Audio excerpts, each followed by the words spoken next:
সম্পর্ক সুন্দর রাখার ম্যাজিক টিপস। হারিয়ে যাওয়া ভালোবাসা ফিরিয়ে আনুন। সম্পর্কের মাধুর্য ধরে রাখা বা নতুন করে সুন্দর করে তোলা একটা বাগান পরিচর্যার মতো। এর জন্য প্রয়োজন ধৈর্য, যত্ন এবং সঠিক কৌশল। সম্পর্কের মাধুর্য বাড়ানোর মহা ঔষধ, একটি পূর্ণাঙ্গ নির্দেশিকা। একটি সুন্দর সম্পর্ক শুধু ভাগ্যের ব্যাপার নয়, এটি দুজন মানুষের প্রচেষ্টার ফল। কিভাবে একটি সাধারণ সম্পর্ককে অসাধারণ করে তোলা যায়, তার মূল মন্ত্র এখানে আলোচনা করা হবে। কার্যকর যোগাযোগ।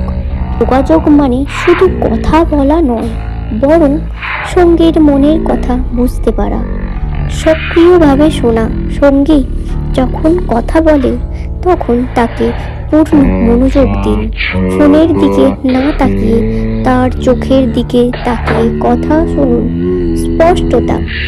মনে কোনো কষ্ট বা অভিযোগ থাকলে তা জমিয়ে না রেখে শান্তভাবে প্রকাশ করুন। তুমি এটা করেছো, না বলে আমি এই বিষয়টা কষ্ট পেয়েছি, এভাবে বলুন। এতে অপর পক্ষ আক্রমণাত্মক বোধ করে না। ছোট ছোট মুহূর্তের মূল্যায়ন। কোনো গিফট বা সারপ্রাইজের চেয়ে প্রতিদিনের ছোট ছোট আচরণ সম্পর্কের গভীরতা বাড়ায়। ধন্যবাদ জানানো। দিনের শেষে সঙ্গী আপনার জন্য যা করছে তা যত ছোটই হোক, তার জন্য কৃতজ্ঞতা প্রকাশ করুন। প্রশংসা। মানুষের স্বভাবজাত বৈশিষ্ট্য হলো সে প্রশংসা পেতে ভালোবাসে। তার সাজগোজ, রান্না বা কাজের প্রশংসা। বিশ্বাস এবং স্পেস।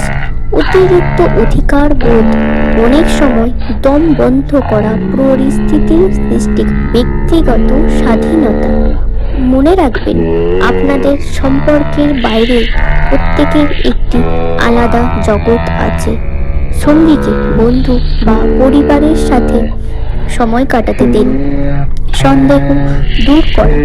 কোনো বিষয়ে খটকা লাগলে সরাসরি কথা বলুন। লুকিয়ে ফোন চেক করা বা গোয়েন্দাগিরি করা বিশ্বাসের ভিত দুর্বল করে দেয়। ঝগড়া মেটানোর শিল্প। পৃথিবীতে এমন কোনো দম্পতি নেই যাদের মধ্যে মতভেদ হয় না, তবে পার্থক্য গড়ে দেয় তারা কিভাবে সেই ঝগড়া মেটায়। জিততে চাইবেন না, ঝগড়ায় জেতা মানে সম্পর্কের হার। আলোচনার উদ্দেশ্য হওয়া উচিত সমস্যার সমাধান, সঙ্গীকে ছোট করা নয়। সরি বলতে শেখা। নিজের ভুল বুঝতে পারলে ইগো ত্যাগ করে ক্ষমা চেয়ে নিন। একটু ছোট সরি অনেক বড় অশান্তি থামিয়ে দিতে পারে। ডিটক্স। প্রতিদিন অন্তত 30 মিনিট মোবাইল দূরে রেখে একে অপরের সাথে গল্প করুন। একসাথে কাজ করা, রান্নার সাহায্য করা বা ঘর গোছানোর মতো কাজগুলো একসাথে করলে বন্ডিং মজবুত। ভিডিওটি ভালো লাগলে লাইক দিন এবং আপনার প্রিয় মানুষের সাথে শেয়ার করুন। আপনাদের সম্পর্কে কোনো বিশেষ গল্প থাকলে আমাদের কমেন্টে জানাতে ভুলবেন না। সাবস্ক্রাইব করে পাশে থাকুন।